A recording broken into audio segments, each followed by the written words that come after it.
Welcome back to the channel. In today's video, we will be looking at the continuation of the cylinder and the cone intersection, part 2. In the previous video, we looked at the intersection of the cone, part 1. And in part 1, we did the front elevation, intersection of the cone and the cylinder, and the completion of the plan. So perhaps you could visit that video if you need to. Yes, you would need to visit that video to continue because you'll be drawing the end elevation in today's video. So thanks for joining us on the channel called CAD with Mr. Hugh. And the purpose of this channel is to show you the different applications of CAD, computer-aided design, with respect to AutoCAD. And we aim to become your favorite AutoCAD resource online. So thanks for joining us. And we're moving into the video now.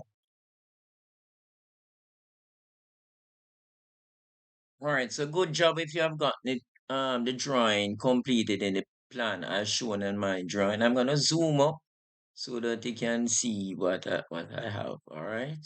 So here we have plotted the plan. What I'm gonna do now, so this P shape, peas like peas in a pod, pea that you would eat in rice and peas for those who eat rice and peas in their culture. Now what happened? This part coming around here from here to there, well, undo. This part coming around here. So this is the P, the intersection. So this part coming around here, coming around here, this will be solid. While the part going below here, this part here, would be hidden details, right? Just like how we have here. This is the base of the cylinder, not the cylinder, of the cone. Below the cone, this is the base of the cone in the plan.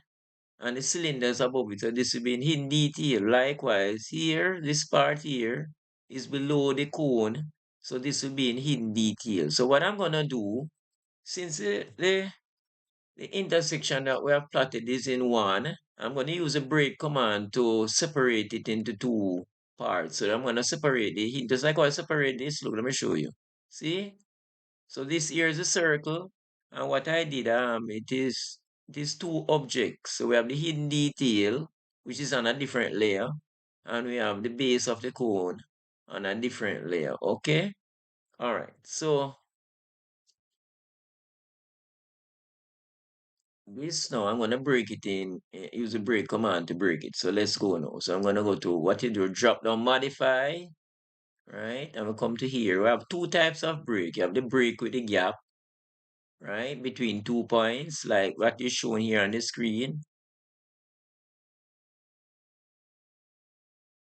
And this one is break at a point, right? See? So we're gonna break it at a point. So we're gonna go there. So let's read the instruction. It says, select the object. So I'm gonna select this object. Yes. Then it says specify the breakpoint. So the breakpoint, what I do, you have to turn off object snap so that it does not snap to the grid. You want it snap to the intersection. This intersection may not necessarily be on a grid. So imagine that you have a graph paper and you have a point that's not on one of the corners of the squares on the graph paper, right? So that's the grid. So what I did, I turned off, I press this button down here. See, it says snap on or snap off, or you can press F9 on the keyboard, all right? So I turn off my snap so I can locate the point if it is not on a square on the grid, right? Or if a graph paper, it's not on the one of the corners of the squares on the graph paper. So it's in a point, it's inside a box on a graph paper. All right. So that's why I turn off the snap, right? Because the point might not necessarily be on a corner of a square. All right. If I use the analogy of a graph paper. So I click here now. Good. Look what is gonna happen now. So you see when I select this, see, have it separated. So I'm gonna repeat it the process so that I can get this part now. I'm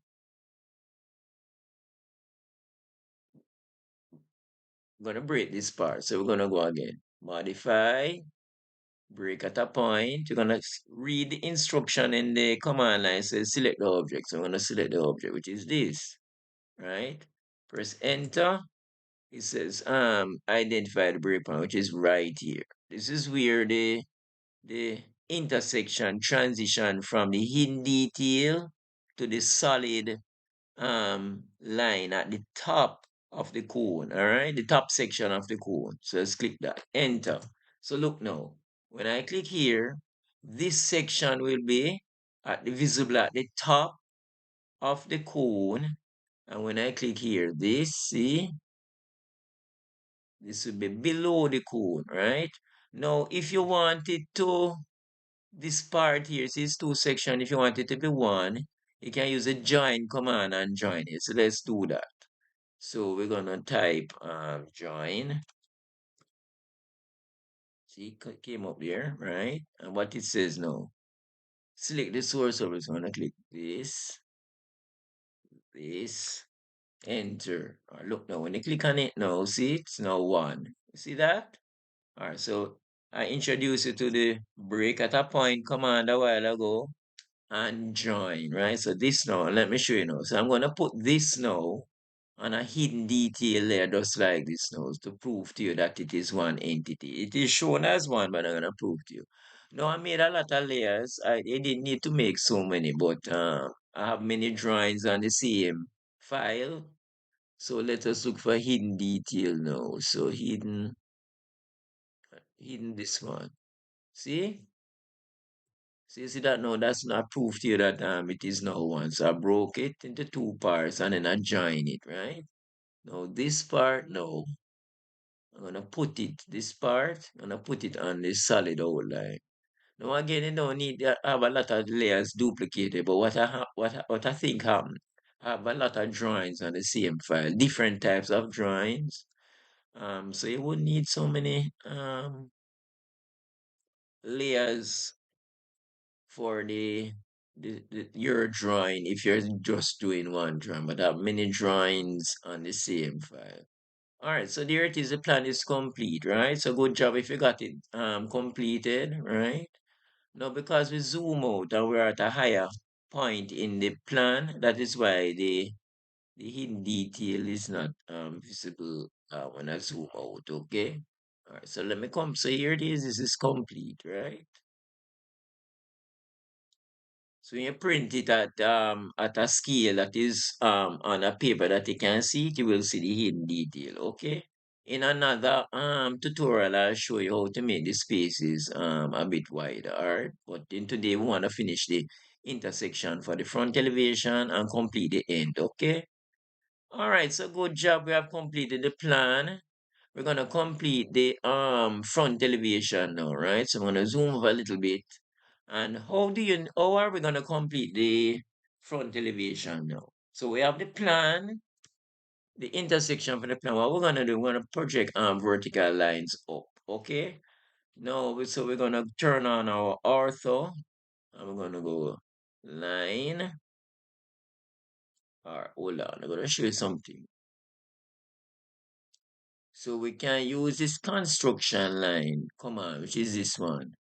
Right? So if you was on a t-square and a set square, this is how you will get a vertical line using the t-square and the set square. So look now. There, look. See? Just click in the direction, enter. Right? So let me show you. See? But it's gonna go right across the screen forever. Both to the north, to the top, and to the bottom, which is south, right? So there it is. That point is a line there. But when you do it like this, right, you don't have to worry that the line is perpendicular or not, right? So if you just draw a line like this, and come here, let me show you. The line, if especially if the snap is on, it might not it might go to the snap. Let me turn on the snap and show you. You might see the perpendicular, But when you click on it, it gonna sometimes it goes to the snap like this. So the line will be like that, right? Not necessarily so much off like this one, but sometimes when you're drawing, the snap takes priority over the object snap. Although you see the perpendicular or nearest, it snaps to the grid, right? So the point might not be on the grid, but it seems like the grid in terms of hierarchy of selection by the AutoCAD, it gives preference to the snap point when the snap is enabled. When the snap is turned on, if you have an object snap, so let me show you again. I'm sure you understand what I mean, right? The snap takes priority over the object snap. So if you have if you draw a line and you see the perpendicular symbol, and there is a point on the grid close to it, the snap or grid is going to take priority. So the line is going to go to the snap first rather than the object snap that you're picking up. Is that clear? So that is why we can use a construction line, and it will always be vertical or horizontal. Is that clear? Good. So let me delete this line or undo it.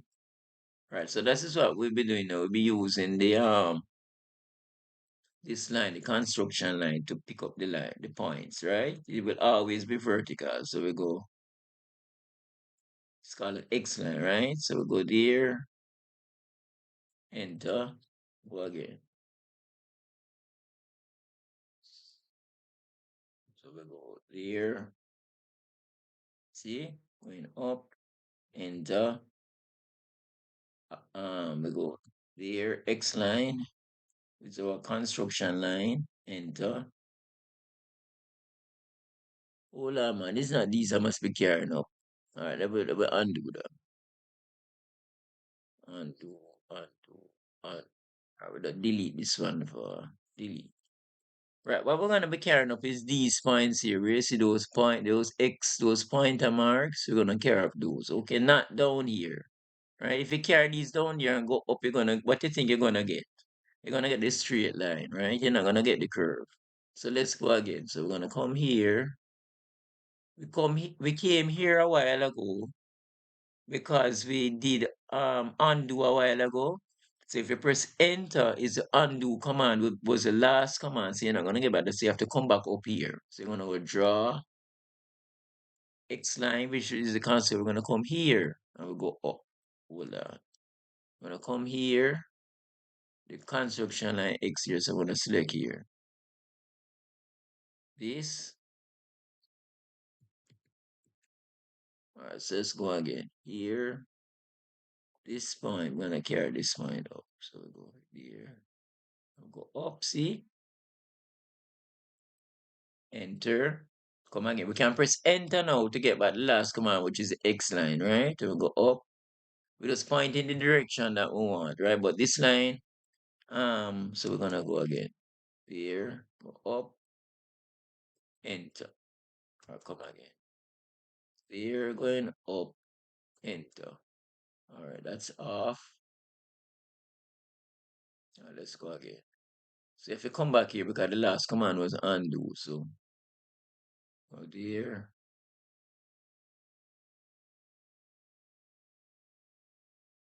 enter, there,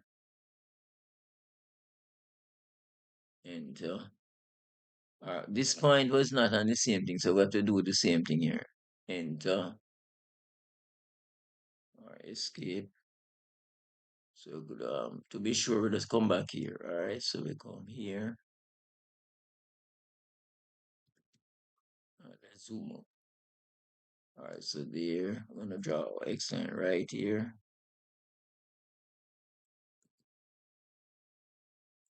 All right, so let's center this so we can see. All right, so the point is right here. So we go there.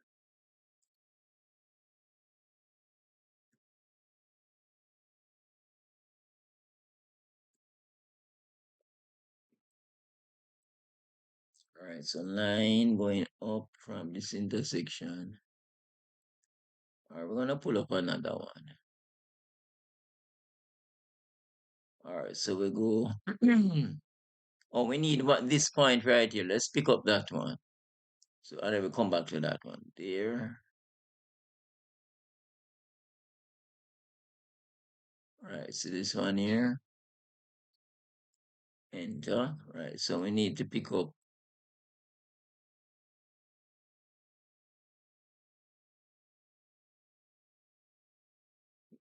We need to pick up this one.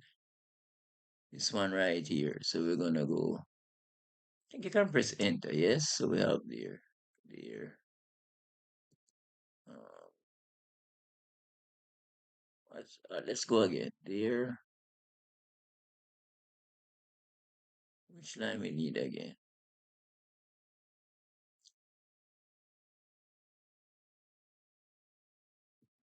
We need. We're gonna select it again. There. We got it. There. Good. Enter. Right. So there it is now. We have all the points now projected. No, we didn't take up this one. So we need to take up this one right here. So enter X line there. All right. In the interest of time, we're just gonna go the traditional wheel line, and then we're gonna go up, right? We're gonna make sure that ortho is on, and we're gonna go up. But that's how you would use the X line, right? The construction line. You go. But when you do it this way now, sometimes if the point is not on the grid, the line is going to add it. But what you can do, you plot beyond what you want, and then you trim it, and it will always be vertical. But it's easier to draw the construction line, which is the X line. All right, so here, right. So look now, if you come in, go to nearest. Sometime it doesn't go to the near. You're gonna go to the nearest grid point, right? So what we're gonna do is click outside here, press enter.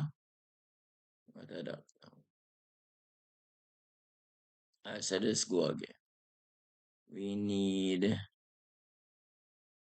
it looks like it is there, isn't it? Right, it's there. See? Right, so we're gonna plot the points now, right? So we're gonna plot the points now. So watch. So I'm in my right, so let us plot the points now. All right, so the first point would be on this line, right? The second point would be on that line. The third point will be on this line. So let me show you. So one will be on this line, is this point here. So one will come up here, right? Two, two would be on this line. It doesn't matter how you label it. If two was on this side, right? We should have put two on this side, but it doesn't really matter. So two would be this point coming up on this construction line going up. Three would be on this construction line, would be this line going up. And four would be this one. See that? Because this one coming around, that would be seven, right? Follow? Right. So this would be four. This one would be four. And then this one will be five, right? And then six now. Yeah, six. See, let me show you now. Six now would be, look like this one wasn't at the right place, this line. Where is this line coming from? Oh, it's the last point.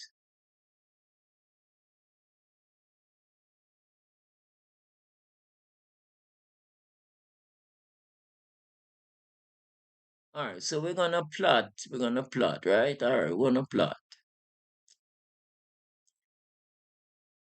All right, so we're going up now, right? So let's see again. All right, so watch now. This is one, two, then 3 is on, this is 1, 2, 3, and 4 is this one. And then 5 is this one. Where is 6 now? Oh, look what happened now. Watch now. So let me plot it again. Watch. This is 1, 2. Okay, all right. Oh, all right. What we're gonna do? Watch. What we're gonna do now? The outer lines will remain, right? So what we're gonna do, we're gonna separate these lines, right, and layers, all right, so we can pick them up easier to plot them, all right. So this one here, this one I'm gonna put it on a different color, right? So that is why I say I have so many different lines. I'm gonna put it on the yellow construction, right? So this one, right? This first one would be would be let's see. The first one would be, so this is 1, 2, 3,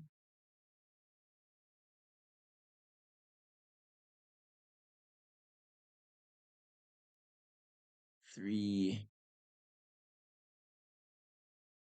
oh, 4, right? So the yellow one will be 4, right? The yellow one will be 4 going up, right? So, and then this one now, we're gonna put this one on a different. We know that the yellow one to there. So let's plot it now. Let's plot it now. So let's plot it now. So watch now. We're on a 0 level layer. We're gonna put this on this layer. That was a center line there, right? Good. See?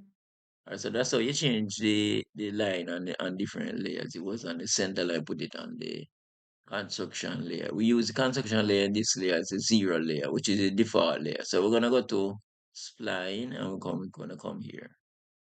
There. Alright, we're gonna start at the top. Alright, so one will be here. Okay, so we're gonna spline. It's where I number it, right? One could be at the bottom, it doesn't matter. Because we could draw the drawing without the numbers, but just for your understanding and labeling the numbers for you. So in the exam, if you're in an exam, you wouldn't have time to put these numbers on it because it's gonna take up time. But if you're doing a tutorial, it is easier for some persons to plot the point, right? But after you do the drawing, after a while, you don't need the points to plot it. So I can plot it without labeling it, but just for the tutorial for persons who are doing it for the first time, I put the numbers on it for ease of understanding. All right.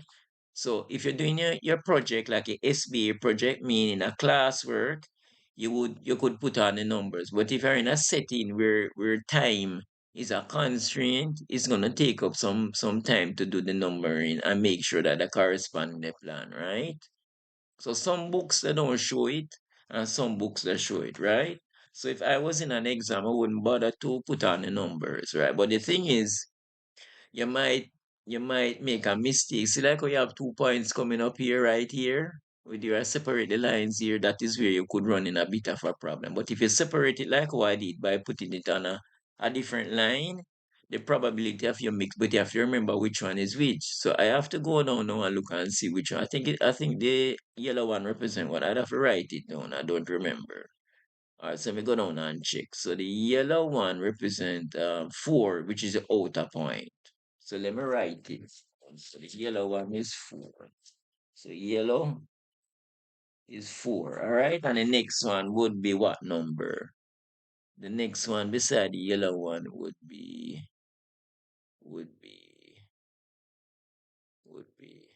all right. This outer one here is what? This outer one is 5, 6. So I'm gonna write it down. So the 6, the one beside the yellow one is 6. So I'm gonna write beside is 6, right? I remember 6 and 6 and 8 is the same point, right? It should be the same point, right? Good. All right, so let's plot it now. All right, so I'm gonna zoom up so you can see a little bit clearly. All right, so watch now. So I'm gonna go to spline. Watch now. So we're gonna go. All right, we're gonna go.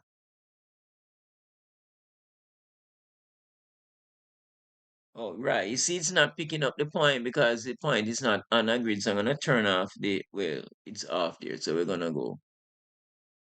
That's one. Where is two now? Two is the next one. So two, where is two coming up now? Where is two coming up? So this is one, two. Right. So you see now, two,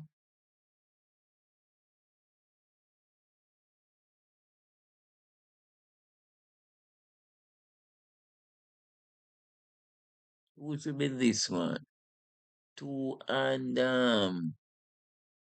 2 and 8 is on the same point. All right, see, right. So the one, 2 and 8, right. So this one, this one beside the yellow line, because the yellow line is 4. Right. So watch now. Line, spline, and we're gonna come here. There. This one is 2. 2. Where is 3 now? Where is 3? So we have to come back down to the plan. Where is 3? 3. 3 is this outer one, right? 3 is the outer one. So we're gonna come here now. Escape to come back. 3 is the outer one. This outer one coming up. 3.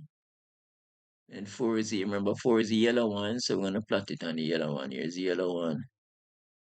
That's 4, right?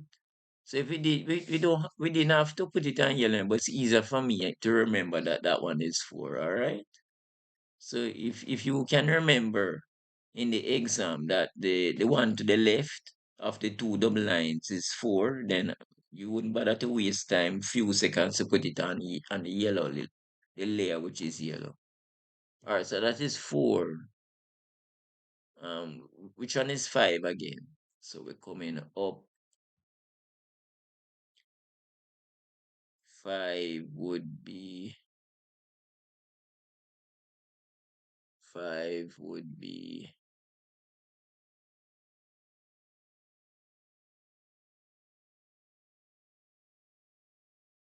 five. So what? Watch now. 1, 2, 3, 4, 5. All right. So 5 is 1, 1, 2, 3, 4, 5. Right. So 5 apparently is this one. This one coming up. So I'm still in this plan, so I can't click it to show you. All right. So 5 escape should be, come down again. 5 is this one, the third one. All right, so come now, 3. So we have 1, 2, 3, 4, 5. Oh, we need to turn off ortho. So ortho is straight line, so we turn off the ortho. So that is 4. This would be 5 and 6 and 7. Enter. Right, and that is finished, right? So this is the intersection formed between the cylinder and the cone, right? This is how it would be. So I'm just gonna, since I have it highlighted, I'm just gonna put it on the layer there, outline there, right? For my line weight, to get my line weight, right? There it is, and I'm gonna just complete the cylinder now. So I'm gonna go in at this layer to get the line thicker, the line weight. So there it is. So I can turn on ortho now to make sure that it is horizontal. See, enter, enter again. there, there. All right, you see what happened now? Look here, let me show you something. See? Let me press enter and show you. See? This line, see, didn't pick up there. So what I'm gonna undo, I'm gonna delete it. Hey, look, so that's what I'm saying. The line might go to the grid. All right, so you would have to. So let me do it again. So I'd have to go line here. You have to wait until you see the objects now pick it up. So you see endpoint, you click on it, and you have to come across here now. I say intersection, you click it, right? Good. So what I'm gonna do, I'm gonna trim off this excess part now, right? So there, trim, enter, and clean up the drawing, right? See, and there's now is a completed plan and a completed elevation. Good job if you got it there so far, right? So let me zoom over and show you, right? So there is our, which we did before, right? So this is what the answer would look like, right? All right, now I'm going to complete the end elevation for you now, right? We have come to the end So of we are part gonna 2, use just the like how you intersection of the cone and cylinder drawing. In part 1, that's what we did. In part 2, we have now completed the front elevation, and in the part 1, we completed the plan. So, good job if you have completed both parts 1 and part 2. We'll be moving into part 3 in the next video, which is the completion of the end elevation and plan for the cylinder and cone intersection drawing. So we're looking forward to seeing you in the next video. And thanks for joining us. And this video is a request by some students. And we hope that you'll join them in part 3 also. Thanks for watching the video. And don't forget to subscribe, hit the notification bell, like, comment, and share.